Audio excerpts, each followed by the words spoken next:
lo ideal es de que ustedes estén al 100% aquí atentos para que vayan captando estos grandes 4 pasos. Así como llega la maestra de matemáticas, a ver muchachos, vamos a aprender la derivada por los 4 pasos. Y paso 1, paso 2, paso 3, ¿ya aprendieron? Sí, ya aprendimos. Bueno, así se deriva por los 4 pasos. Bueno, igualito aquí. Primer paso, entender el concepto. Segundo paso, cómo se calcula. Tercer paso, ¿para qué me sirve? Y cuarto paso, cómo sé cuándo lo debo de aplicar en un caso real de proyecto de una obra de civilización. Adelante, por favor. Sí me viene a ver. Esto es aprender ingeniería geotecnia por los 4 pasos, valga la expresión. Pero bueno, vamos primeramente con los conceptos. ¿Qué son los conceptos? Ahorita vamos a revisar 2 conceptos, que es el bulbo de esfuerzos y concepto de isobar. El día viernes estuvimos tratando esta solución que está en el pizarrón. Esta imagen ya debe ser familiar para ustedes. Ustedes me ayudaron incluso a construirla, ¿cierto o no cierto? Voy a retomar la idea. Tengo una figura rectangular. ¿Sí? Acuérdense que hay 2 variantes del concepto de ecuación generatriz. La ecuación generatriz teórica y la ecuación generatriz operativa. Bien, ¿en qué consiste ahorita entonces las ecuaciones generatrices teóricas? Bien, sea un rectángulo aquí con esta línea en color verde. ¿Sí? Adelante. Con esta línea en color verde. Ahí está el rectángulo. ¿Sí? No hay dimensión. Me interesa únicamente las relaciones entre las cantidades. ¿Sí? Me interesan las relaciones entre las cantidades. Es el álgebra el que ahorita el que me interesa a ustedes. ¿Sí? O sea, los números sí son importantes y todo, pero eso ya es una aplicación muy particular de meterle número a una ecuación y no tiene mucho chiste eso. Pero bueno, ok, hay necesidad de sacar números, por eso hay que identificar entre la ecuación generatriz teórica y la operativa. Con la operativa ya puedo calcular números de una cierta realidad. Bien, entonces tengo aquí un área rectangular y aquí hay un eje X horizontal, un Y también horizontal. Todo esto es una vista de planta. Todo esto es una vista de planta. Bien. La vez anterior comentamos acerca de 4 puntos. 4 quinceañeras, es una fiesta de 4 quinceañeras. El centroide, solamente hay un centroide para cada figura, ¿están de acuerdo? Ese centroide es el punto O. Después viene un punto cualquiera en el interior del rectángulo, pero nada más en este eje X, que para mí le voy a llamar un corte a prima. Pero ahorita nada más eje X. Este es el punto O y un punto cualquiera entre el centro y el borde. Adelante, por favor, adelante. Sí, sí, buenos días. El siguiente punto necesariamente está al borde del área, en el perímetro, pues para cada tronco. En el perímetro y en el cruce con el eje. Ese es el tercer punto. Y el cuarto punto es un punto cualquiera, que está afuera pero sobre el eje. Punto cualquiera sobre el eje. Repito, estas ecuaciones ya las construimos nosotros la clase anterior. Entonces, yo ya me permití aquí ponerlas y vamos a agilizar estos conceptos de isobara y de bulbo de esfuerzos a partir de la imagen. Es decir, texto, figura y ecuaciones. Texto, figura y ecuaciones. No se les olvide todo eso. En toda su carrera, texto, figura y ecuaciones, y incluso en la aplicación profesional. Bien, tengo 4 cuadrantes. Cuadrante 1, cuadrante 2, cuadrante 3 y cuadrante 4. Sistema cartesiano derecho, así se le conoce. Bien, a estos 4 puntos, a cada punto de interés, recuerden, se le va a aplicar el método de, primeramente, ese punto de interés va a ser el origen de un sistema de referencia en particular para el planteo de la ecuación generatriz teórica. ¿Sí? Entonces, para el punto O, para el punto prima, 2 prima y el 3 prima se va a estar considerando su correspondiente eje allí.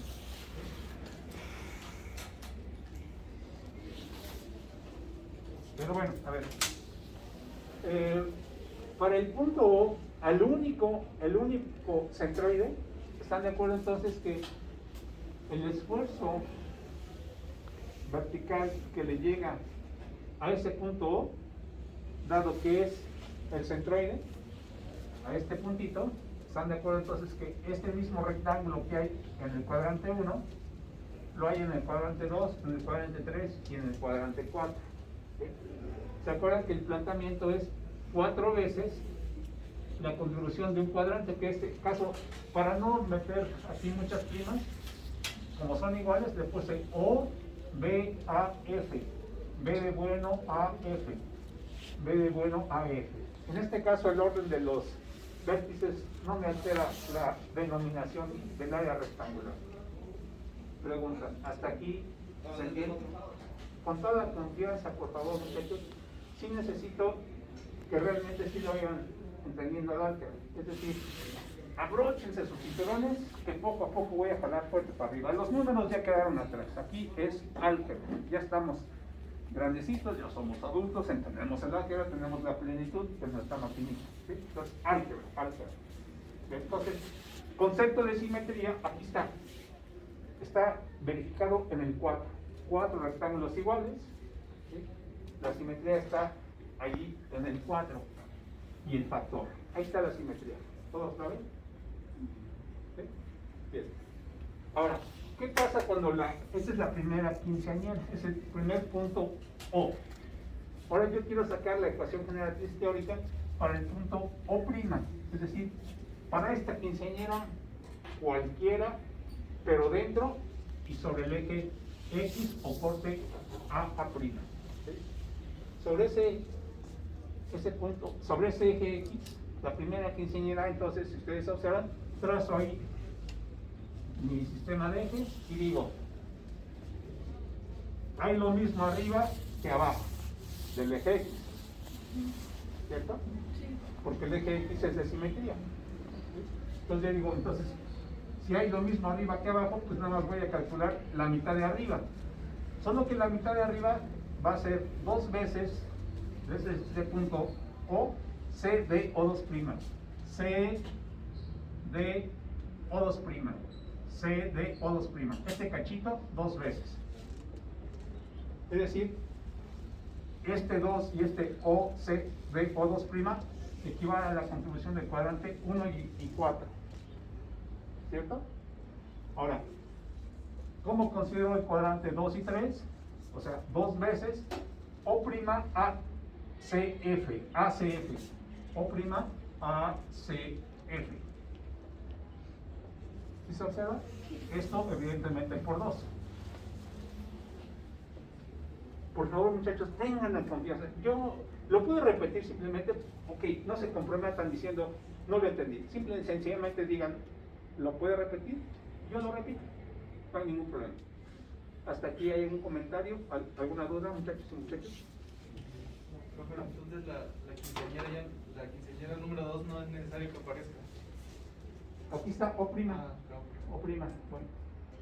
O'. Es su fiesta, tiene que estar en todos los bailes. Ahora, ¿qué pasa el padrino? ¿Qué pasa el hermano? ¿Qué pasa el niño? ¿Qué pasa? Todos tienen que bailar, es su fiesta. Digo, es una analogía, es una metáfora. Pero bueno, esta expresión, esta ecuación generatriz teórica, la segunda, ¿se entiende? ¿Sí?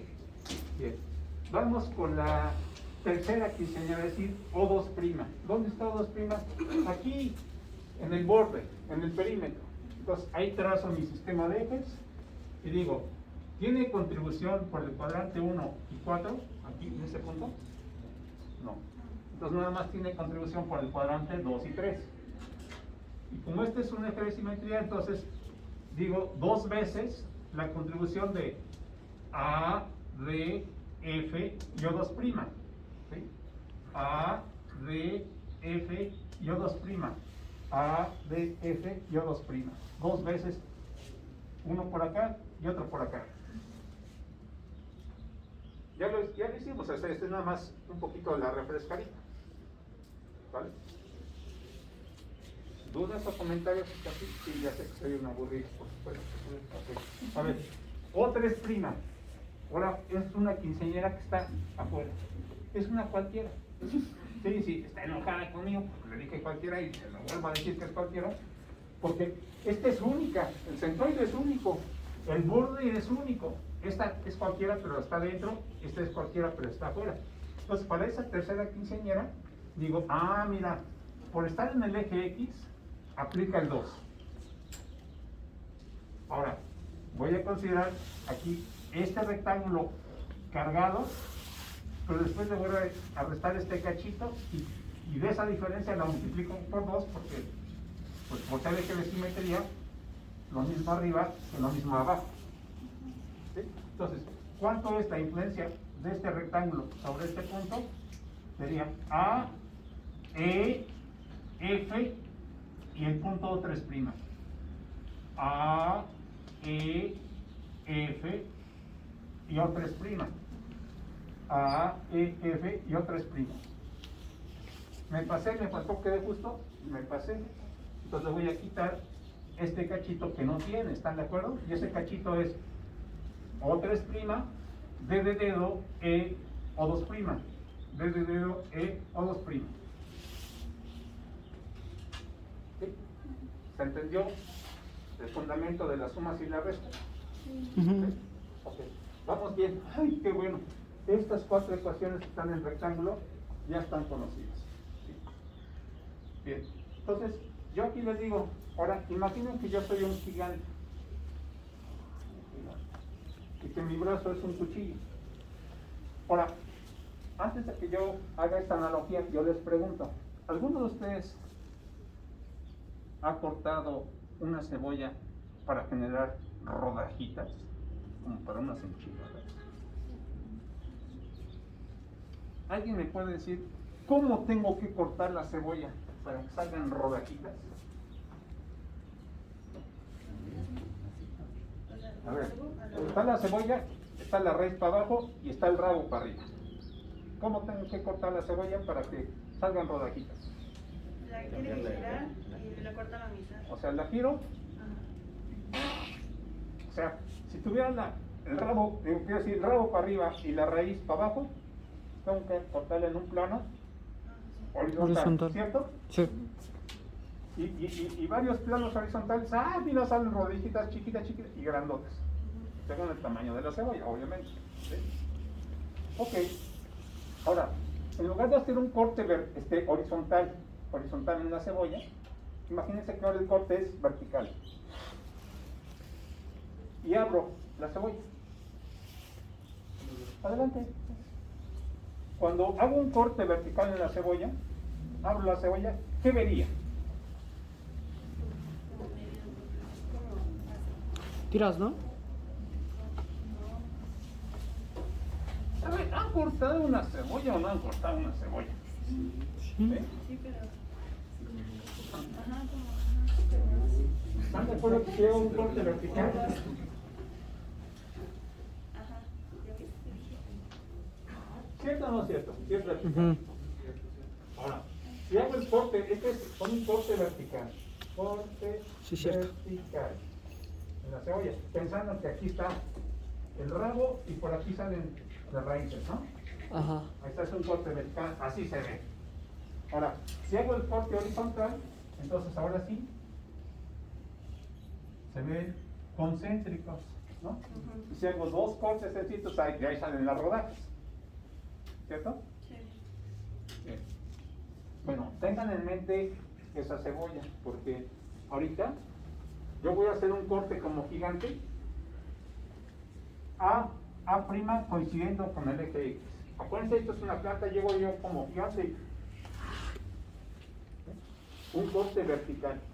Fíjense, este es el vertical. ¿Sí? El vertical.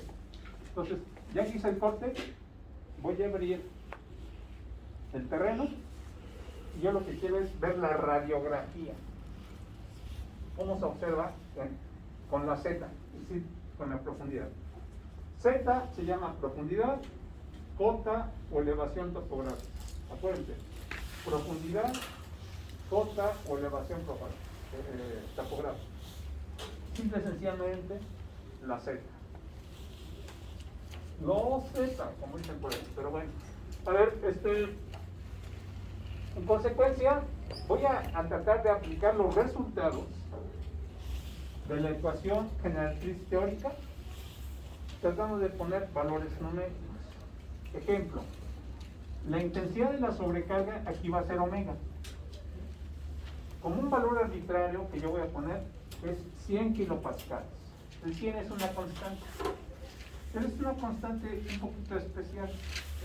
Si yo le diera, no sé, fíjense un número del 1 al 1000, el que ustedes quieran, díganme un número del 1 al 1000.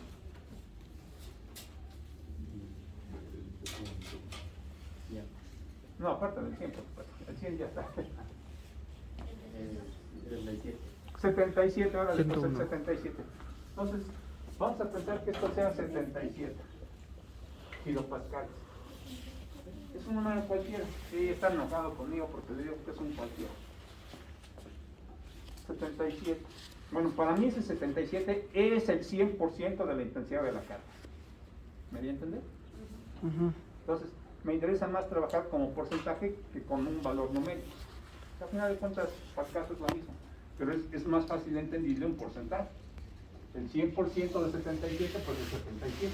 El 50% de 77 es 78, 39, como 38 y medio, ¿no? Y así sucesivamente, ¿no?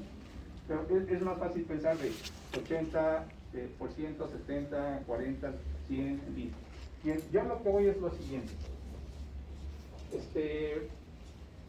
Voy a tratar de explicar más cosas aquí en el pizarrón. Quiero preguntarles a ustedes si esta cebollita, estos cortes que hice en la cebollita, se entendieron. Ajá. Ok, a ver, antes de borrar,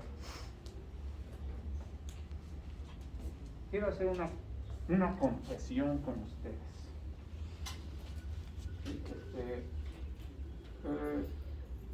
La enseñanza de la ingeniería aquí en México es esencialmente expositiva.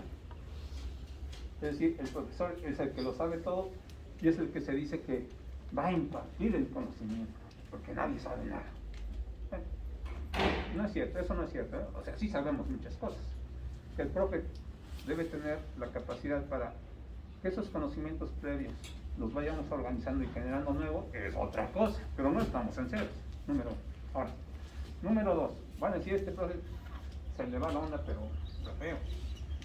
Salta, chapulinea en los conceptos, pero bueno, imagínense que yo les digo, ¿ustedes alguna vez han visto una muleta?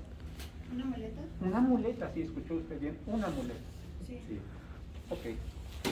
¿Qué es una muleta? Ok, ¿cómo se construye? ¿Para qué sirve? Y después, ¿cuándo la utilizo? Voy a pensar así por analogía. ¿Alguien me puede decir qué es una muleta?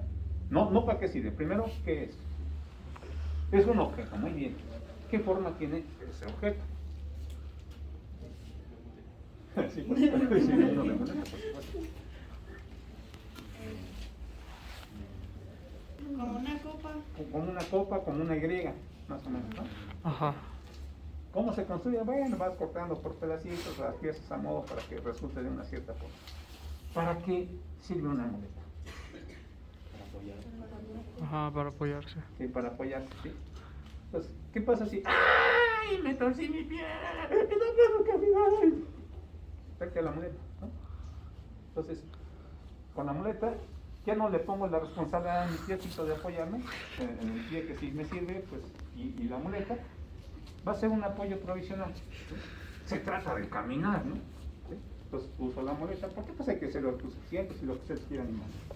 Entonces, ¿y qué pasa cuando ya mi piecito, del cual me torcí 2, 3 días, ya sana, ya pasó? ¿Están de acuerdo que ya dejé de usar la muleta? Entonces ya puedo caminar otra vez normalmente. ¿Están de acuerdo? Entonces, ¿para qué sirve una muleta? Para... Ese es sustituir un pie y generar un apoyo provisional. Y va a ser con la finalidad de que a final de cuentas avancemos y seamos autosuficientes, ¿cierto? Bien, en docencia de la ingeniería hay un concepto que se llama una muleta conceptual. Una muleta conceptual. Una muleta conceptual es una ejemplificación de un concepto que puede ser más elaborado en términos de algo más sencillito, una analogía, como la analogía de la cebolla. La cebolla yo la estoy usando como una muleta conceptual de lo que ahorita vamos a calcular aquí, que son los isobaras y los bulbos de esfuerzo. Entonces, les preguntaba si ya quedó claro el corte vertical de una cebolla y el corte horizontal, para borrar. ¿Sí? Entonces voy a borrarlo para abrir cancha, como dicen por ahí. Ok.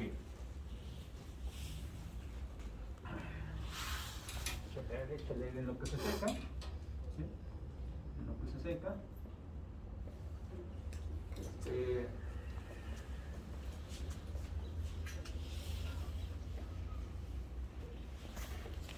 Palabras más, palabras menos. ¿Qué dice la tercera ley de Newton? A toda acción Corresponde a una reacción. ¿De cuántas características? De 4. Primera, Igual de igual magnitud. Segunda, Ajá, la misma sentidos dirección. contrarios. Tercera característica, sentido contrario. Y la cuarta, Que lo mantienen en equilibrio. para mantener un equilibrio. No es la ley, es una ley de equilibrio. Es decir, estoy poniendo aquí con borreguitos en color rojo, ¿sí?, la intensidad de una presión en kilopascales, sea el número que sea. 77 me gustó, ¿no? Después le ponemos 77. Para mí es el 100% de 77, pues. Bien. Entonces, la intensidad de esa presión que yo aplico al terreno, porque estoy simulando la parte esencial del peso de una obra sobre el terreno, una presión. El terreno, al mantenerse en equilibrio, por cumplir la tercera ley, entonces el terreno tiene que responder. Si le aplican 77 para abajo, entonces al nivel de la superficie del terreno, el terreno debe responder con 77 para arriba. Si no, no hay equilibrio. ¿Cierto o no cierto? El peso de esta construcción, 2, 3, 4 lotes. Es una estructura que se le conoce flexible por tener columnas de acero, ¿sí? Entonces, en esta estructura flexible estamos hablando de 40 kilopascales de presión que se aplica al terreno, más o menos, 40 kilopascales. Entonces, esta construcción ahorita está quietecita en el terreno, porque se está cumpliendo la tercera ley de Newton en la zona de contacto con el terreno, ¿sí? Bajan y suben, ¿sí? Está quietecita, eso es lo que queremos de las obras. Bien, en consecuencia, al nivel de contacto, bueno, cuando yo utilicé 100 responde en sentido contrario al terreno, ¿sí? Ahora,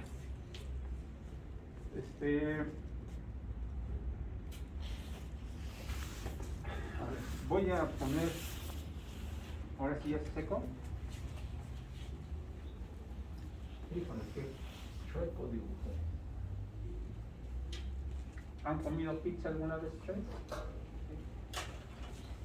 Hay circular, hay cuadradas, hay rectangular, hay de muchas cosas, pero ahorita la más común es circular. Y yo pongo ahí un punto central. ¿Sí? Usualmente con cuántas rebanadas viene dividida la pizza. Bueno, aquí hay 4 y ahí hay 8. Para cualquier punto, como el punto O, ¿sí?, ese punto es el punto central o centroide, ¿sí?, háganme cuenta que yo estoy parado en el punto central y de un eje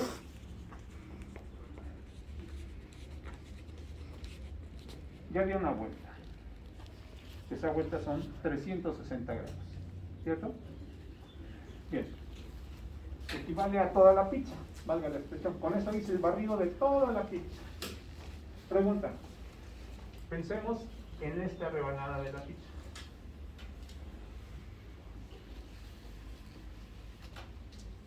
Y aquí está el punto central O. Ahora, esto es álgebra nada más, Si de toda la pizza le llega un esfuerzo total en el punto O, el valor que fuere, que yo quería que fuera 77 kilopascales. Ándale, pues. Las sobrecargas son 77 kilopascales. ¿Sale? Entonces, este valor es de 77 kilopascales. No hay problema. Yo me voy a quedar nada más con la parte algebraica. El esfuerzo total que en el punto O por los 360 grados. ¿Sale? Pregunta. Si yo considero una sola rebanada, de ese total, en realidad, ¿cuánto le llega al punto central? ¿Me di a entender? A ver, otra vez. Sí, a ver, va de nuevo. Voy a empezar a dar la vuelta, este es el 0, 45 grados, 90 grados, 135 grados, 180 grados, 180 y 45, 200, ¿qué? 235, 9 por 3, 270, 315 y 360 grados, una vuelta. Una vuelta son 360 grados. Ahora, en la pizza que tiene 8 rebanadas igualitas, ¿cuánto de ángulo tiene cada rebanada? 45 grados. Pues son 45 grados. Yo lo que quiero saber es cuánto es el esfuerzo que le llega al punto O por una rebanada.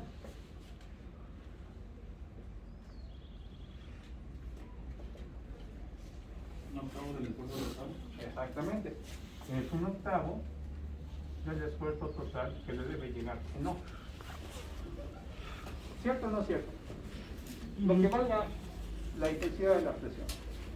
Ahora, yo quiero 2 rebanadas. O sea, para 2 rebanadas. ¿Cuánto es el esfuerzo que le llega al punto O por 2 rebanadas? Un cuarto. O sea, 2 veces la cuarta parte. Digo, perdón, la octava parte. O sea, una cuarta parte del esfuerzo total original que no. ¿Cierto?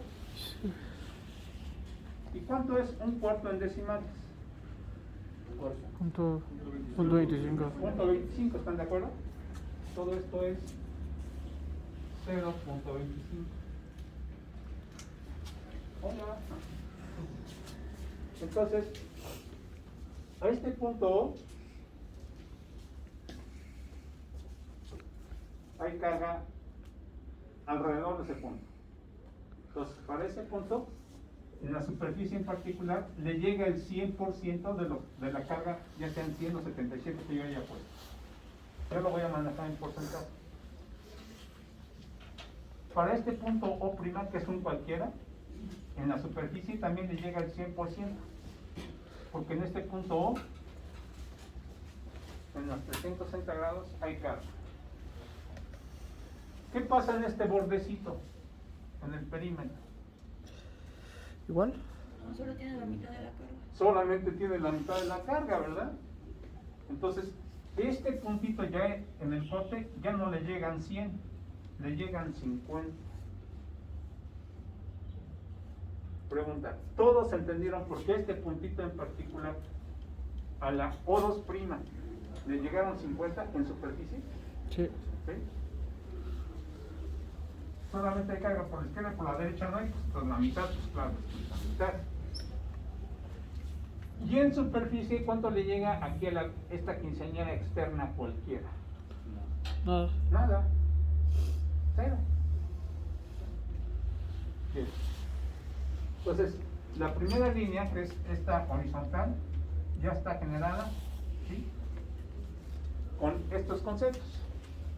Esa línea de contacto, donde inicia el terreno con la sobrecarga, formalmente, en el cálculo, la aplicación de la matemática a la física, se le llama, desde el punto de vista de matemáticas, condición de frontera. Condición de frontera. Entonces, bajan 100 o 77, como quiera que sea.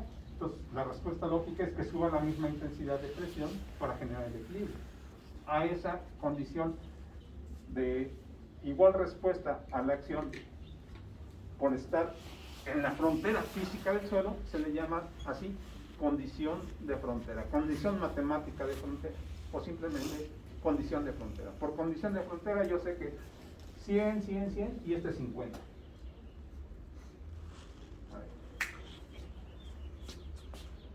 Por medio punto extra para el primer examen parcial.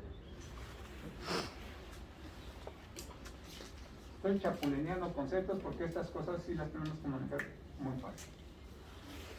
¿Qué pasaría, yo les pregunto a ustedes, si yo quiero una rebanada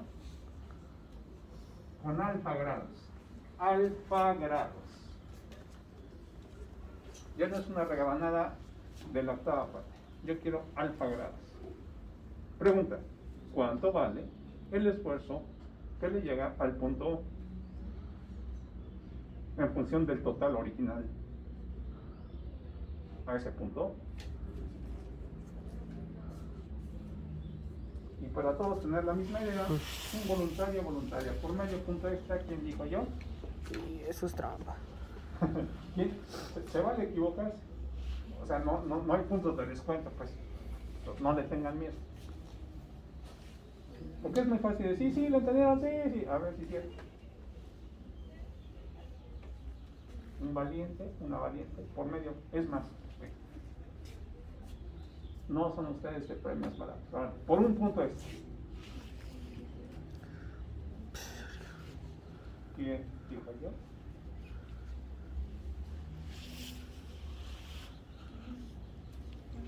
Okay. 2 puntos extra. Va. Para que digan que aquí sí me está incentivando el profe. Por 2 puntos extra. 2 puntos extra a la una.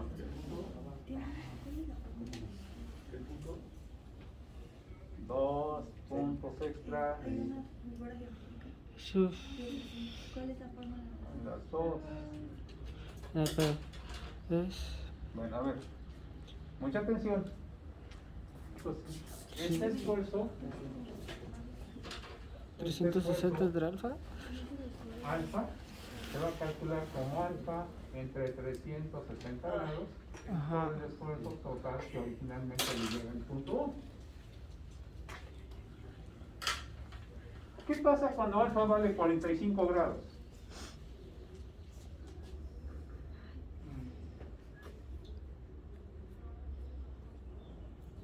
Traducción, ¿cuánto es 45 entre 360?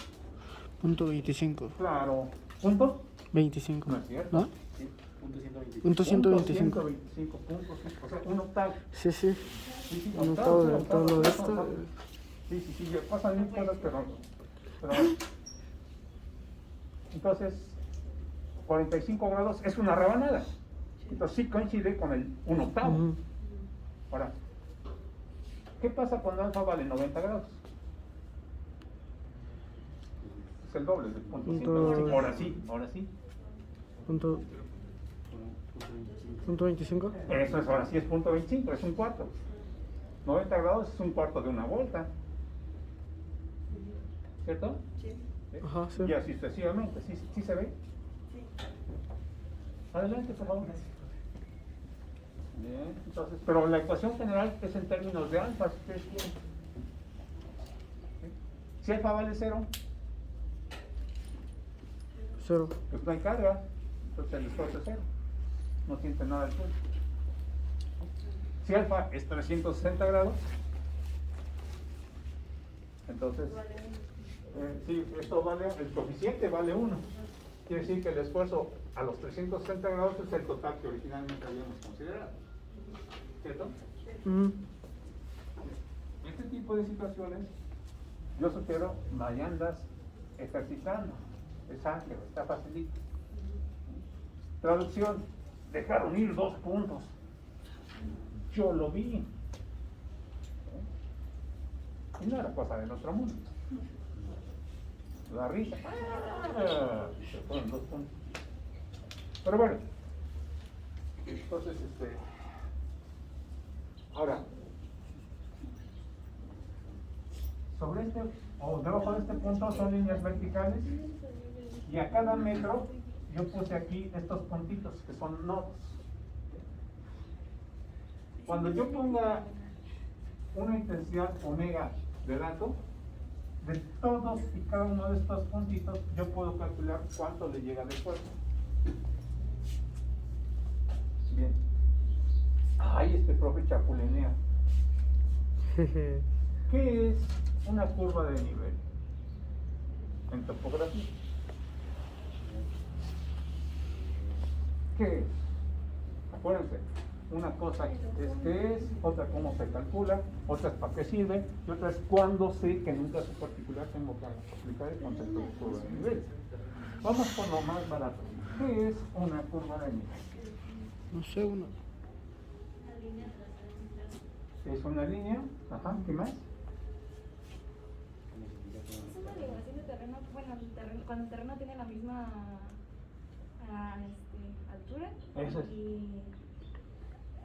Ay, sí cuesta trabajo, yo sé que cuesta, pero hay que hacerlo, ¿eh? Una línea. Bien. Yo sé lo ¿Una que medición? estás queriendo decir, ¿no? O sea, sí, pero Muy bien. un empujoncito, una sopladita, a ver. Esta la representación de un promontorio. Ajá. Voy a definir un cero, entonces a 10 metros, 20 metros, 30, vale, pues 40. Entonces, una curva de nivel es un lugar geométrico, ¿sí?, de todos los puntos que comparten la característica común consistente en que respecto de un plano de referencia al cual le asigno cota cero, todos esos puntos tienen la misma ¿Distancia? elevación o ¿Elevación? cota, ¿sale? Muy bien, entonces voy a ser más práctico. Cuando tengo ya el conjunto de curvas de nivel, estarán de acuerdo que se ve así, como dicen por ahí, como un huevo estrellado, ¿cierto? Entonces, ¿qué estoy haciendo? A ver, reflexión. 3D, 2D. Un cerro de la vida real, puedo sacar una hoja y con las curvas de nivel a otra escala, ¿sí? Que en una hojita pongo la información del relieve de un cerro. ¿Cierto o no es cierto? Ujú. Entonces, con el concepto de escala y curva de nivel, puedo pasar una información 3D a 2D. ¿Se valdrá el camino de regreso? ¿El qué, verdad? El camino de regreso, Del 2D al 3D. ¿sí? Pues sí. Sí. ¿Cómo creen que se hacen las maquetas de un cerrito? Ujú. Pasando de las curvas de nivel y poniendo por debajo. El cerrito ya no se ve así como, sino se ve como por escaloncitos. ¿Cierto o no es cierto? Ujú. Y con el concepto de escala puedo hacer un cerrote grandote en chiquito o de un objeto pequeñito también hacerlo grande. No debe haber ningún problema. Bien, entonces, una curva de nivel es un lugar geométrico de todos los puntos en la superficie de un terreno que comparten la característica común consistente en que su elevación o cota topográfica es exactamente la misma. ¿Sí? ¿Sí queda claro? Sí, sí. Una y otra vez, sí. Hay que hacer aeróbics para estar en forma. ¿Sí? Bien. Entonces, ¿y por qué chapulineó usted al concepto de curva de nivel, profe? Muy bien, aquí viene el punto importante. Cada uno de estos puntitos tiene una intensidad del esfuerzo dependiendo de con cuál ecuación generatriz es la correcta para... A ver, para este puntito, yo, profe, ¿me están viendo? Sí. Vamos a llamarle, yo soy la ecuación generatriz 1, yo soy la 2, yo soy la 3, yo soy la 4. Pregunta, profe, ¿con cuál ecuación generatriz se calcula la magnitud del esfuerzo a esta profundidad? 2 metros. Con la de ¿Cuál? otra es prima. En números, para que todos, números en color rojito. Traducción. La 1, la 2, la 3, la 4. 4. Yo, profe, yo. Ah, no, la 3. La dos, la dos. La 2. La 2, sí. ¿Cierto o no es cierto? Ah, ando dormido, profe. Sí, órale, pues, no hay bronca. Se vale todavía. ¿Y yo, profe? ¿Y yo? ¿Yo? Con la 1, muy bien. Yo, profe. Con la 3. ¿Y la cualquiera externa? Con la cuatro. Con la La 4. 4. ¿Estamos? Sí. Bien. Fácil, más o menos, o muy difícil. Fácil.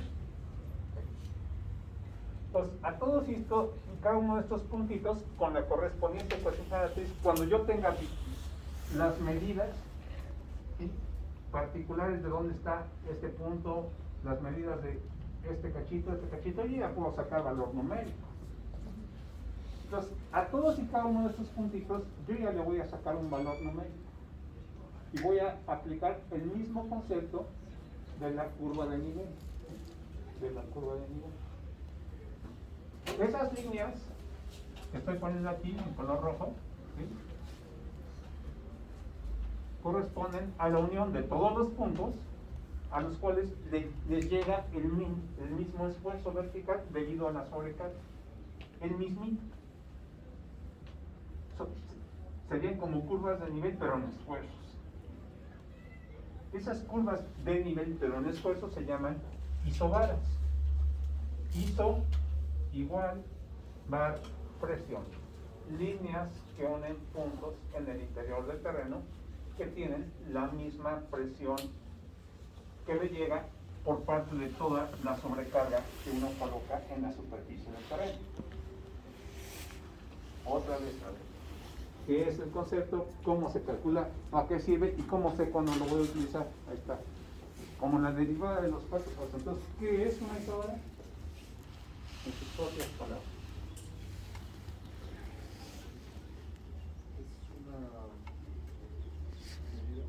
Okay. Es una línea, muy bien, ¿qué más?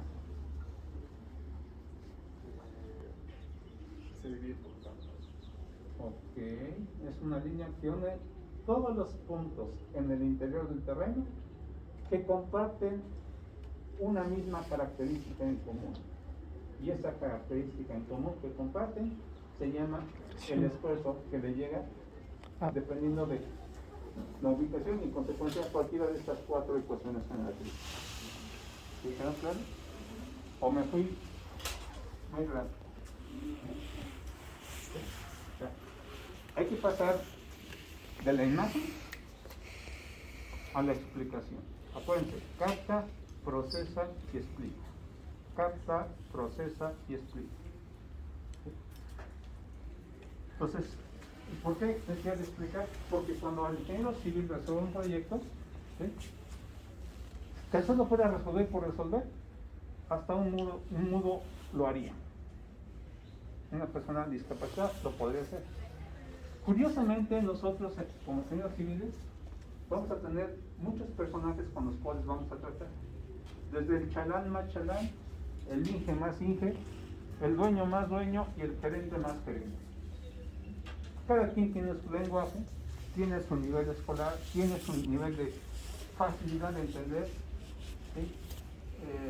Y con todos ellos tenemos que tratar, con todos, no se nos debe escapar ni uno. Y si el chalán más chalán, híjole, con trabajo llegó hasta el tercero de primaria, híjole, pues tengo que buscar una forma de darle a entender qué es lo que uno como ingeniero busca de su actividad o participación en el proyecto. ¿Sí? Claro, a veces lo hace en forma directa, pero el chalán tiene un maestro, ¿sí? Y hay niveles de autoridad pues en la obra, ¿no? Pero al final de cuentas uno puede entender cómo hablan las chalanes y también les puede uno hablar a ellos, cómo hablamos los ingenieros y cómo nos damos a entender, cómo habla el señor gerente y cómo nos damos a entender. Es parte de las habilidades de un ingeniero ya formado. Ahora, dentro de este proceso hay necesidad, repito, una vez que ya capté yo un concepto, porque soy ingeniero y tengo más agilidad ustedes quieren, algebraica, matemática, de aplicación, modelación, una serie de atributos que hace cotidianamente un ingeniero. Ya entendí la solución. Ahora, ¿cómo la explico? ¿Sí? ¿Cómo la explico? Nos va a costar trabajo al principio, pero esto va a ser pancito de todos los días. Pancito de todos los días, captar, procesar y explicar. Captar, procesar y explicar. Captar, procesar y explicar. Aunque parezca un disco rayado, captar, procesar y explicar. Entonces, hay que concentrarse en todo esto, ¿sí? Entonces, se llama una isobara a la línea que yo, en un corte como cebollita, ¿sí? La unión de todos los puntos que tienen, todo punto está identificado por una profundidad, una coordenada en X y una coordenada en Y. ¿Sí? El lugar geométrico de todos los puntos que comparten la característica común, que les llega la misma intensidad de esfuerzo por la sobrecarga, en este caso al 90%, al 80%, al 70%, al 60%, al 50%, al 40%, etc. Esas líneas se les conoce individualmente como isobaras. ¿Me lo puede repetir con calmita? Porque estoy acostumbrado a que me lo dicen desde la primaria. Pues sí, pues ya estamos en eso. Una isobara es el lugar geométrico de todos y cada uno de los puntos en el interior del terreno que comparten la característica común de que ante una carga puesta en superficie les llega la misma intensidad de esfuerzo vertical útil para proyectos de cálculo de cimentación. Afortunadamente nuestro compañero está grabando. Una y otra vez voy a estar escuchando el video, estoy acostadito, hasta que lo diga como perico, pues para acabar con ¿sí? Ya después pensaré a ver qué dijo, ¿no? Pero hay que repetirlo como perico, ¿sí? Como las tablas, 2 por 1, 2 por 2, 4,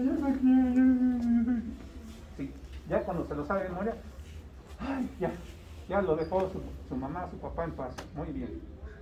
Ya hasta después, ya hasta cuando fue en secundaria, ya le fue agarrando la onda para que servían las tablas, ¿no? Pero es algo similar aquí. Primero se lo van aprendiendo como perico, ya cuando lo dice bien, bueno, ahora que dije, entonces, o qué significa más que nada, ¿no? Ese es el punto. Todos estos conceptos gráficos, todos estos conceptos hablados, tienen significado en la vida real, ¿sí? Entonces, todo esto, si no, no se enseñaría aquí en la ESI. Hay significado, hay equivalencia, son modelos, al final de cuentas. Bien, al conjunto de isobaras, la 100, la 90, la 80, la 70, la 60, la 50, a ese conjunto se le llama bulbo de esfuerzo.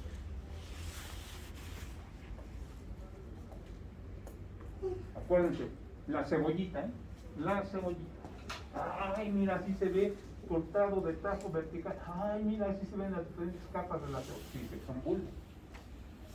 Son tubérculos o bulbos también, pues se les llama así a la cebolla. Hasta aquí, ¿hay algún comentario? ¿Hay alguna duda? ¿Hay algo que no se entienda? Con toda confianza, muchachos. No basta decir, ya no lo entendí, basta con que diga, ¿lo puede repetir esto último? Con todo gusto. No hay ningún problema.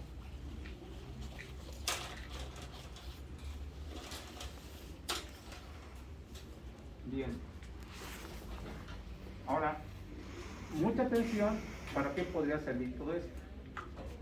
Aquí el profe les ha comentado que el AutoCAD es un invento del ser humano y que fue creado a imagen y semejanza de cómo pensamos, por nosotros mismos como seres humanos. Bien.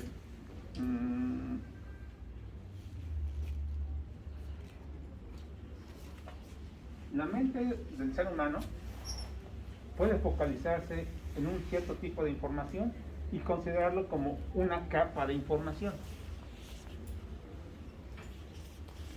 Estamos ahorita en Meca 2, ya pasamos Meca 1. Ahorita al estar estudiando Meca 2, momentáneamente apagamos la información de conocimientos de Meca 1, porque estamos centrados en Meca 2, repito. Ahora yo les digo, vamos a aprender la imagen de Meca 2 aquí, en la cabeza. Traducción. Voy a pensar que la estratigrafía de un terreno, estrato 1, estrato 2 y estrato 3. O el A, o el B, o el C. El A es arena, tiene 1,5 metros de espesor, el B es arcilla, el C es limo. Esta es una capa de información. Cuando digo, quiero ver las dos capas de información en forma simultánea, entonces yo extendería, valga la expresión, aquí horizontal y aquí horizontal. Entonces, ¡ay, mira! Ya estoy viendo los bulbos de esfuerzo de acuerdo a la teoría, ya estoy sobreponiéndola con las capas físicas del terreno. Aquí estoy poniendo la sobrecarga, entonces yo puedo decir que aquí el terreno, por ejemplo, el estrato A, que llega hasta 1,5 metros, va desde el 100 hasta el 85%. ¿Cuál es el promedio entre 100 y 85? Traducción: 100 más 85 da 185. Y 185 entre 2 da 92, ¿no? 92 y medio. Entonces quiere decir que a este esfuerzo, a este estrato A de arena, en promedio le llega, de toda la sobrecarga, le llega el 92%, el 92,5% de la intensidad de la carga. Todo estrato de suelo tiene una resistencia, ¿sí? Ahorita para que tengan ustedes una idea de para qué sirve, voy a suponer que la resistencia aquí son 120 unidades de presión. Esa es la resistencia. Eso lo vamos a medir en laboratorio nosotros. Vamos a estudiarlo en el tema 4, cómo se mide la resistencia de los materiales. Ahorita les voy a decir, hay 120 unidades de resistencia. Y los esfuerzos que le están llegando por poner una construcción de 100 kilopascales son 92 y medio. Entonces, ¿están de acuerdo que si a esto le resto 92.5, ese valor resulta positivo? Es decir, hay más resistencia que acción. Por lo tanto, cuando yo coloque esta carga sobre el terreno, no va a haber fallo. La carga no va a superar la resistencia y, en consecuencia, el estrato sí va a soportar la carga. ¿Me di a entender?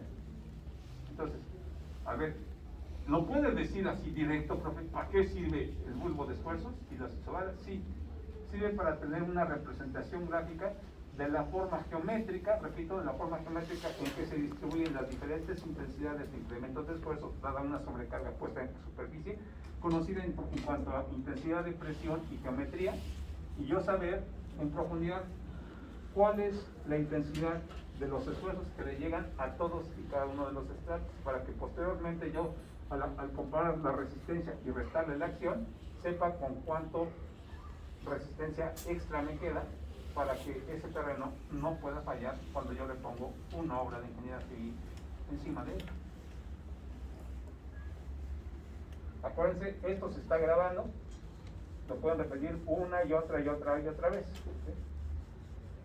Pero bueno, independientemente de que lo repitan ustedes aquí en vivo y en directo y a todo color, ¿hay alguna duda? ¿Se va entendiendo todo esto, muchachos y muchachas? ¿Sí? Entonces, yo prendí dos capitas. Primero, la estratigrafía. Segundo, el bulbo de esfuerzos. Las pongo juntas. ¡Ay, mira qué interesante! Quiere decir que el primer estrato es el que se lleva la mayor intensidad de carga, ¿sí? Oiga, profe, ¿y para qué sirve todo esto? Tiene muchísimas aplicaciones. Realmente tiene muchísimas aplicaciones. Esa muleta, ¿se las puedo borrar? Traducción: ¿amerita foto?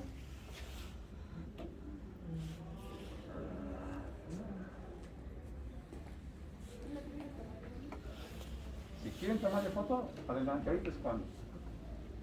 Es una muleta, es una auxiliar.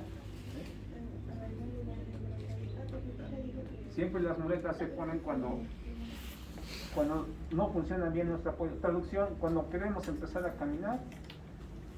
Es más, a ver, ¿cómo le enseñamos a un niño chiquito, 3, 4 años, a andar en bici? Con rueditas. ¿Sí? O sea, si la bicicleta tiene ruedas, por decirlo así, cada rueda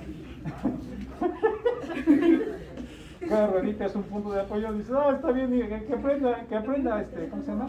Andar, y dice, pues aviéntale, no sabes que va a aprender porque va a aprender para no caer. Está bien, puede ser, sí, puede ser. Pero bueno, saben que le ponemos 2 rueditas en la llanta de atrás, ¿no? Ajá. Cualquier cosa que se le vaya desbalanceando, pues entonces está otro punto de apoyo acuérdense que entre más puntos de apoyo, mejora la condición de estabilidad, ¿no? Entonces, ya cuando el niño agarró la onda no, ya quítale las rueditas, ahora sí ya se puede caer bien sabroso, ¿no? Ya. Sí, para que valga la pena, que tiene que agarrar el equilibrio, ¿no? Se tiene que educar a su cerebro para que conserve el equilibrio, porque tenemos un sentido que se puede afinar tanto como queramos. Incluso. ¿A poco no es así? Que de repente ven personajes ahí que hacen tanto malabar, tanto equilibrio que dices, va en monociclo y además va jugando y además se voltea y lo recibe y dices, ¿no? O sea, nadie nace sabiendo eso, todo eso se ejercita, se cultiva, se practica y al grado que uno desee, pues, ¿no? Igualito estas cosas, estas son como muletitas, son como rueditas para la bici, para cada cosa. No sé si me estoy dando a entender. Ujú. ¿Lo puedo borrar? Sí.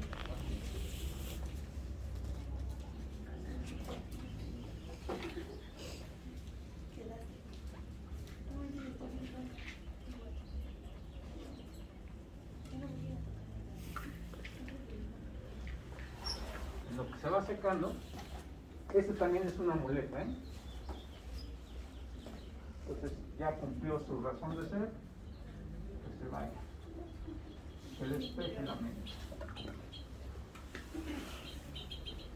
Bien. Voy a poner un poquito más reducido esta figura rectangular.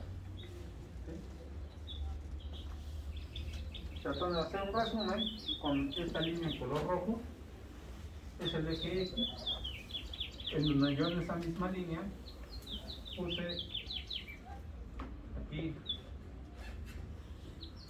el corte A'.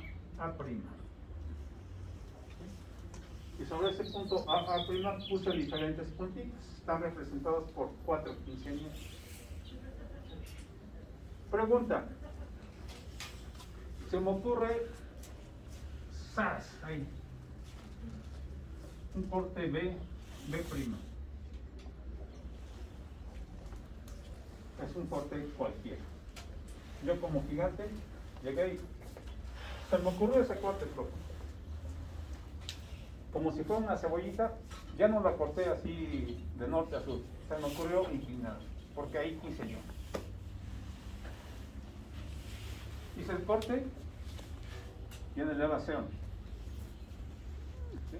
Puedo querer ver la radiografía de las isobaras y los grupos de esfuerzo. Existen, por supuesto que sí existen. La pregunta es, ¿cómo los voy a calcular? Entonces, ¿qué es una línea? Yo les pregunto. Ya lo habíamos comentado.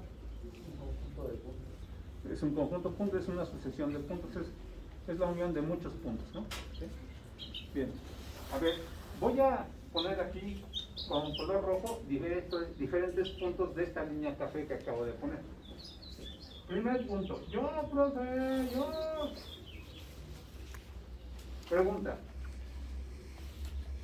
a diferentes profundidades, las que yo quiera, ¿puedo calcular allí la intensidad de esfuerzo? Si yo fijo las dimensiones, la sobrecarga, y a todo esto le pongo geometría, pues, y le pongo una intensidad de carga de 77 kilopascales, ¿ya? Constantes, pues. ¿Puedo yo calcular los esfuerzos a cualquier profundidad sobre este punto? Sí. ¿Okay? ¿Qué es lo que tendríamos que hacer? Mucho ojo, sobre ese punto, acuérdense el método. Trazo un sistema de, ¿cierto? Sí. No sé. Proyéctalo. ¿Cierto? Sí. Y genero entonces, evidentemente, este punto y este punto.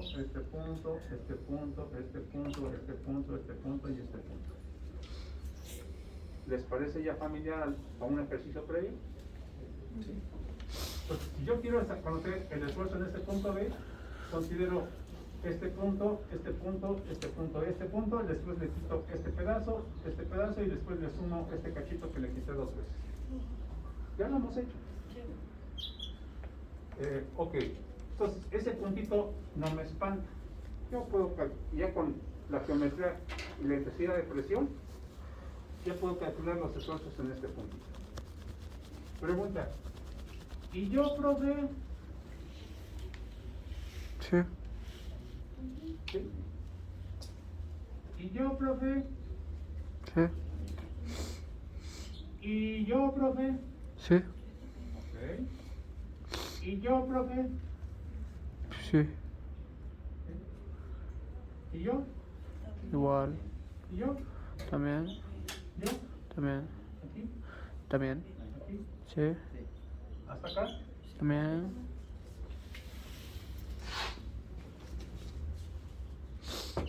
Se vería así. Bueno, lo correspondiente, aquí como es al centro y todo, se ve todo lo mismo aquí que de aquel lado. Pero ya cuando es un corte de este tipo, ya no hay tanta simetría, porque no es lo mismo a la izquierda que de este eje para arriba que de este eje para abajo. Ya va a tener una cierta deformación. Pero va a haber diferentes isobaras, y como conjunto va a haber un bulbo de esfuerzo. ¿Hasta ahí queda claro? Sí. Ok. La pregunta es, disculpen ustedes este profe que está re loco, pero ahora no voy a ver.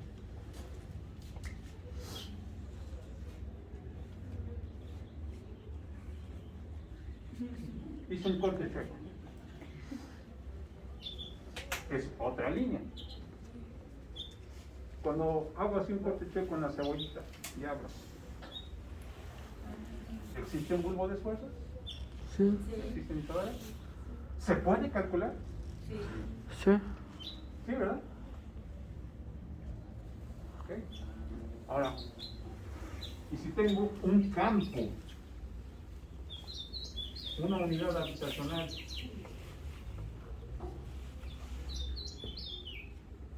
con figuras de todo tipo, y todo esto lo pongo en una hoja milimétrica, con medidas, y cada figura con una intensidad de presión? Este es un edificio de 4 pisos, este es de 8, aquí es una fuente que transmite tantas unidades de presión, en fin. Y yo digo, ¿qué creen?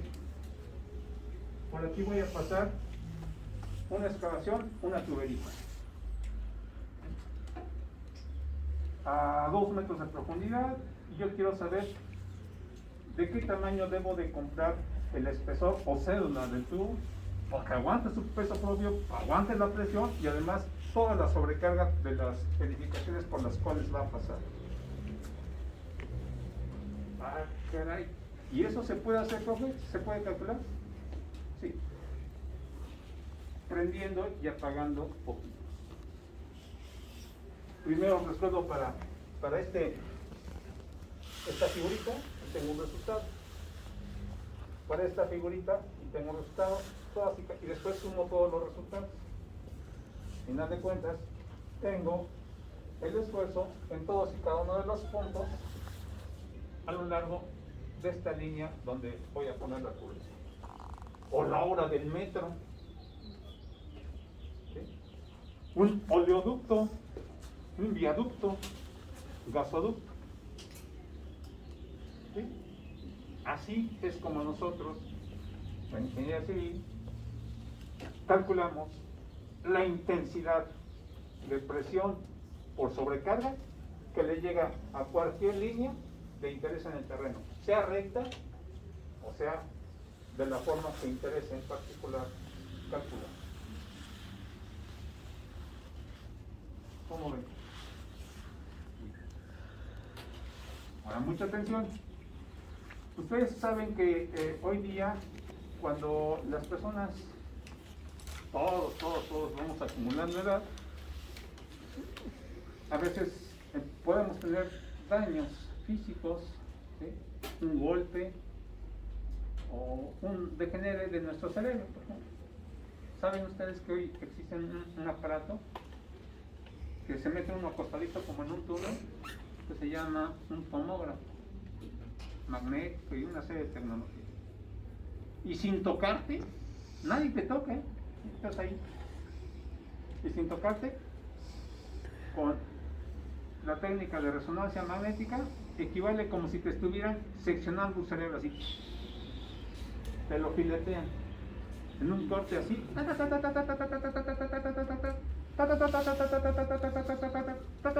Así.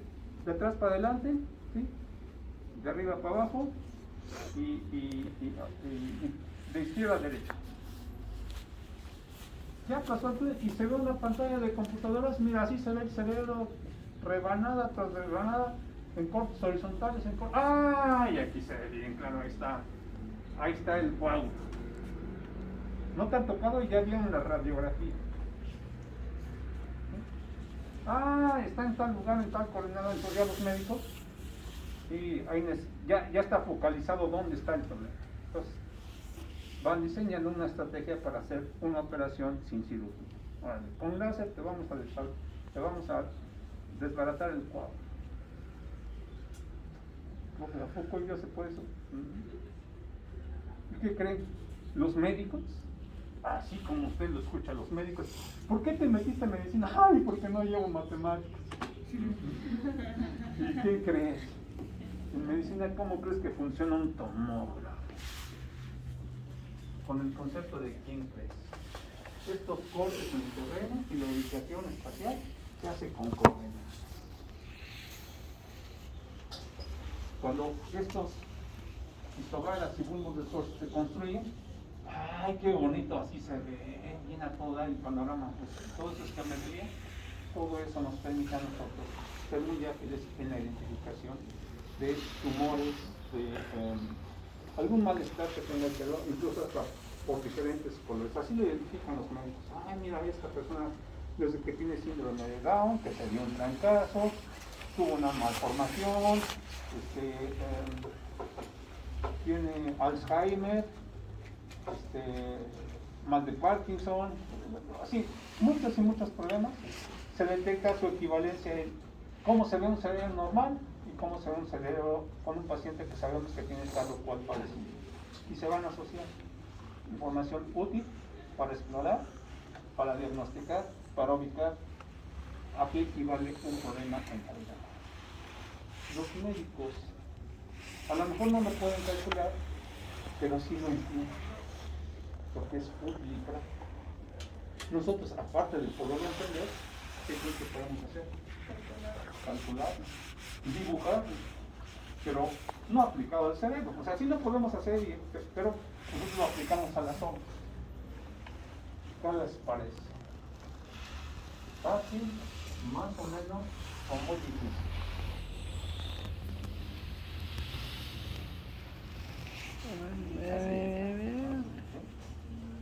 ¡Ay, qué bonito cuento! O sea, todo esto, acuérdense, que es cómo se calcula por qué sirve y cómo desarrolla la habilidad para aplicarlo en un caso de la vida real. Esta cuestión de las habilidades ya son motivo de otros semestres, del octavo, noveno y décimo. Ya me enseñan a cómo una situación la modelo y cómo puedo representar un problema en términos de soluciones algebraicas que he visto en semestres anteriores. Bien. ¿Hasta aquí hay algún comentario? ¿Alguna duda? Ok. Voy a ahora considerar el concepto. Miren, es tan abundante la cantidad de conceptos que vemos en MECA 2 que yo realmente me considero satisfecho cuando teóricamente estos conceptos quedan claros. Oiga, profe, pero es que yo soy de los que solamente aprenden hasta que veo números, profe. Sí, lo podemos hacer, nos va a consumir un cierto tiempo, ¿sí? Y realmente no tenemos todo el tiempo del mundo, pero voy a tratar de poner las cosas, los conceptos más claritos para tratar de plantearnos los valores numéricos. ¿Sí? Debo reconocer que el examen sí trae ejercicios numéricos, pero ahorita yo voy a ver este concepto adicional y ahorita vamos a plantear la solución de un problema práctico con dimensiones para que Vean ustedes que no es cosa del otro mundo. ¿Sí? Bien. La solución o caso 4, un área circular con sobrecarga uniforme y de intensidad omega en kilopascales. ¿Sí? La ecuación que me permite calcular el esfuerzo sigma z debajo del punto O, ¿sí? Para el punto O, se calcula en función de conocido el radio, R, las profundidades Z, donde se encuentra suelito,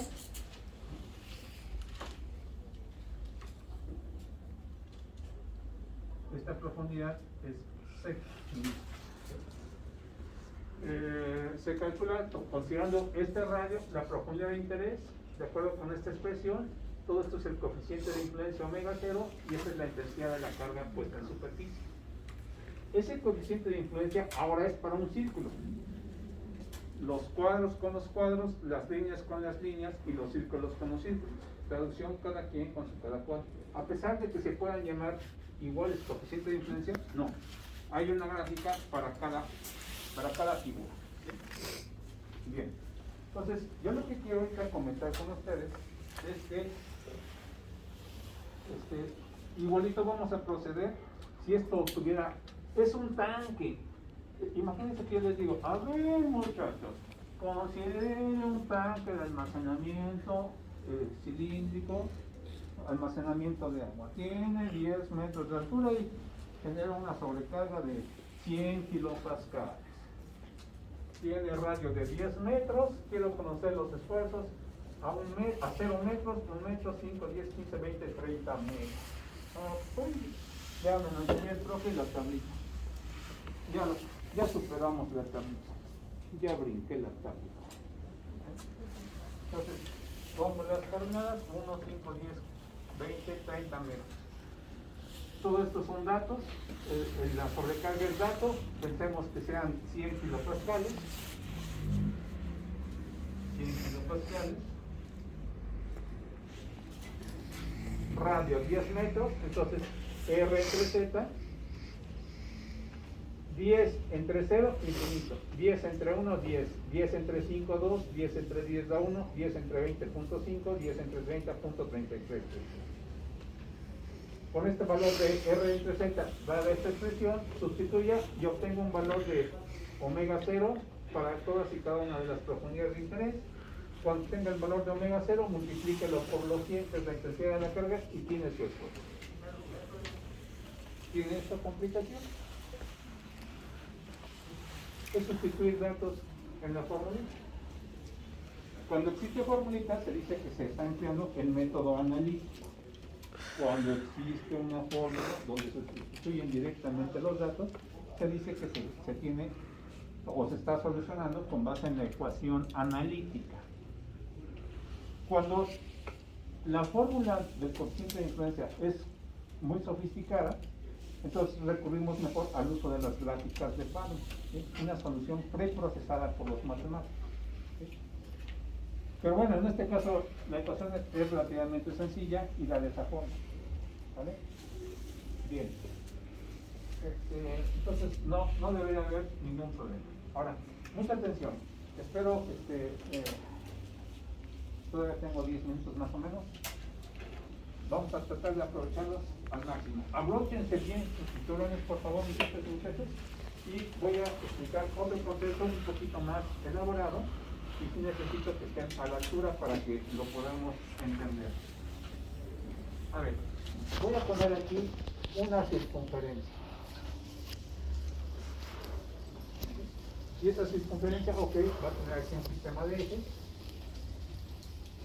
y un punto, va a tener un radio 1. Todo esto es una planta, por supuesto, todo esto es una planta. De acuerdo a la fórmula, aquí está, la ecuación generatriz teórica. Entonces yo sé que yo soy el punto O, profe, no se olvide de mí, no. Entonces el esfuerzo sigma Z para el punto O va a ser el omega 0 por el omega. Y el omega 0 va a estar en función de R1. O sea, el omega 0 es una función de la R. ¿Sí? Es geometría en realidad. Bien. Entonces, pregunta de sentido común, mucho ojo, pregunta de sentido común. Voy a poner un círculo concéntrico. Y ese va a tener otro radio, un radio 2. Hubo un autor en el siglo pasado, 1943, de nombre Nathan Newman, norteamericano. En 1943 propuso un método ingenioso para calcular esfuerzos en figuras de cualquier tipo, ya no nada más cuadritos o circulitos o triángulos, de cualquier tipo, ¿sí? Se basó en el hecho de, así como reflexionó y dijo, bueno, nosotros hacemos nuestros cálculos a imagen y semejanza, o mejor dicho, el AutoCAD hace el proceso de información a imagen y semejanza de cómo nosotros los humanos lo hacemos. Nosotros los humanos prendemos y apagamos poquitos cuando estamos pensando en la solución de problemas de ingeniería. Entonces, tomando en cuenta eso y dándose cuenta de el ser humano, somos los únicos aquí seres en este planeta que somos capaces de estudiar y entender cómo funciona nuestra misma mentalidad. Es una cualidad única, pues, en seres inteligentes. Reflexionar acerca de su misma forma de cómo piensa y de cómo es una conciencia, y bueno, una serie de aspectos así que no vienen al caso ahorita. Bueno, el punto está de que el método más poderoso que tiene un ser humano para pensar se llama pensamiento recursivo. Pensamiento recursivo. Lo pueden buscar en Google. De toda la información que vale la pena de ingeniería civil que hay en internet, el 80% se encuentra en inglés. Recursive thinking. Recursive thinking. Y van a ver, uy, entonces la teoría de la herramienta más poderosa que hay acá arriba. Sí, bien. Voy a explicar cómo se aplicó esta herramienta a este caso de querer calcular los esfuerzos para una figura de forma cualquiera. Yo quiero una alberca en forma de frijolito, un edificio en forma de contorno de burrito. ¿Se puede? Sí se puede. Dicen, a ver, explíqueme. Bien. Este autor se preguntó, ¿existirá un radio 2? ¿Cuál será la magnitud del radio 2 tal que el esfuerzo sigma z en este punto O sea justamente el doble del esfuerzo que le llega al punto O, pero esto obtenido con un radio 1? Entonces, él dijo, existirá un radio 2 más grande que el radio 1, ¿sí? De tal suerte que al centro de ese círculo se genere justamente el doble, solamente el doble de lo que produce un círculo más pequeñito. Lo habrá. Esa es una situación que ya han resuelto los matemáticos. Cuando ellos inventan un concepto, lo primero que tienen que hacer son los teoremas de existencia. ¿Existe o no existe la solución de un problema? Cuidado, lo tienen que demostrar con razonamiento nada más, ¿eh? Pero bueno, aquí no se trata de deducir, simplemente sencillamente de entender. Se preguntó, ¿existirá un radio 2 tal que el esfuerzo que le llega al punto O, a cualquier profundidad, sea el doble del que produce el primer círculo de radio 1 cualquiera? Y la respuesta es sí, sí existe. Entonces uno se voy a plantear esto para un radio 3. Existirá un sigma z con un radio 3 tal que esto resulte el triple del que produce el radio 1. Sí. Sí existe, claro que sí existe. Bien. Entonces, así como sabemos el concepto de una pizza en forma de dona, de una pizza completa, este personaje creó el concepto de una pizza en forma de dona y dijo, mire, ahí está la pizza en forma de dona, ¿ya la vio? Sí, ya la vi, profe. ¿Okay? ¿Qué cree? Esta rebanadita que hay aquí, esta rebanada que hay aquí, de esta pizza en forma de dona, al ser el doble de lo que genera la primera, entonces lo mismo de esfuerzo que le produce este pedacito, este punto, es lo mismo que le produce este primer pedacito a ese punto.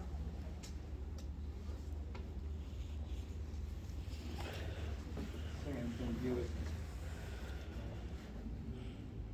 Sí. Aquí, ese es el primer salto conceptual. Ahora, todavía tengo 2 minutos. Van a decir, este profe está lineal el concepto y saca de onda.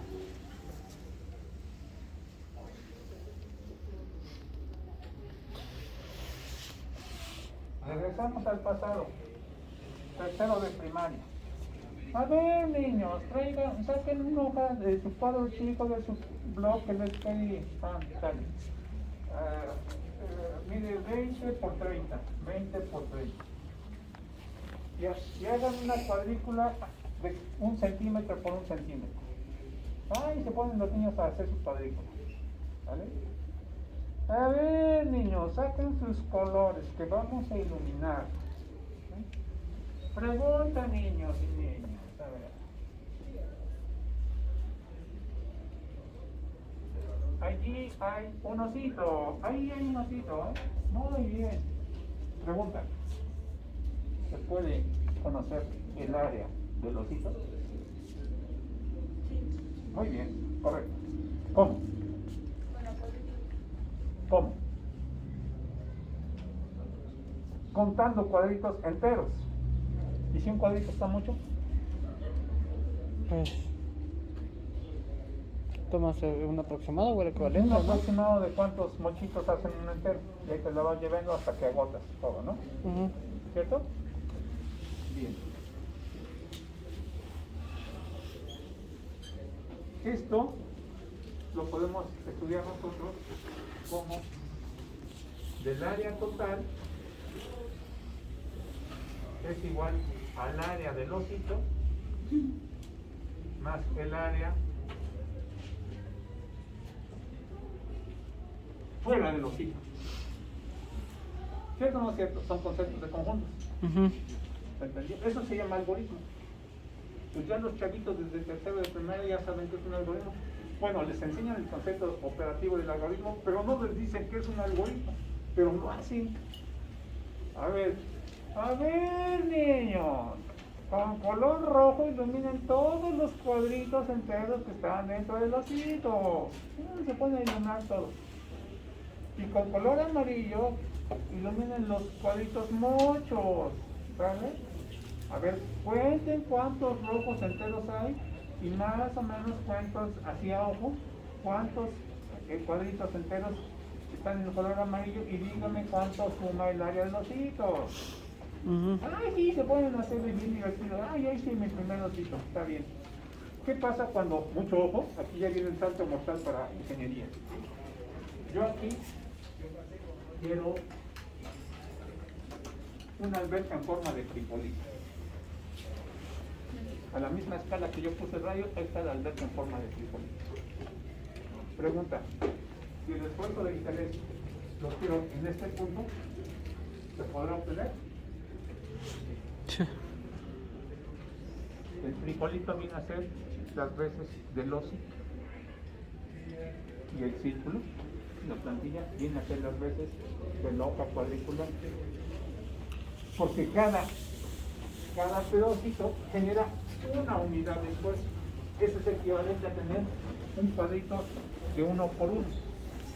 Entonces ya inventé el concepto de una nueva hoja milimétrica en términos de ciclo, y esa hoja milimétrica se llama plantilla de Newman. Pero ya el concepto es más elaborado. Este es mi primera invento que hago en la ESO. ¿Qué creen? Cuando estudia uno ingeniería sísmica en el 8º semestre, hay necesidad de crear sus propias hojas milimétricas de diferentes conceptos. Este es el más barato. Entonces, ya los chavos de 8º semestre ya los ponen a hacer plantillas para interpretar procesos más elaborados para el cálculo de obras civiles. ¿Me dio a entender? Sí. Contando cuadritos, así como lo hicieron los chavitos, yo también voy a contar el número de piezas enteras que caben ahí y el número de figuras mochas. Cuando sumo las unidades enteras más las unidades mochas a ojo, puedo decir, mira, de todo el círculo grandote, quítale lo que está dentro y te quedas con el complemento. La suma de lo que está dentro y el complemento te tiene que dar el esfuerzo total del círculo envolvente general. ¿Se entendió? Sí. Esto es conceptual. Pregunta, aquí entre nos. Si les sale una pregunta de examen, explique con sus propias palabras en qué consiste la carta de Newman. ¿Lo podrían hacer? Sí. Ahí está la grabación, lo pueden tomar una y otra y otra y otra vez. 3 puntos. Una pregunta de examen. Ahora, que no digan que este profe nos aplica un examen por sorpresa. Estudiando, repitando. Hoy es día lunes, el día miércoles vamos a estar en línea. Me gustaría ya que pregunten, sáquenle jugo al profe. Ok. ¿Vale? ¿Dudas? Tomo foto. Nos vemos el miércoles en línea, muchachos. Muchas gracias.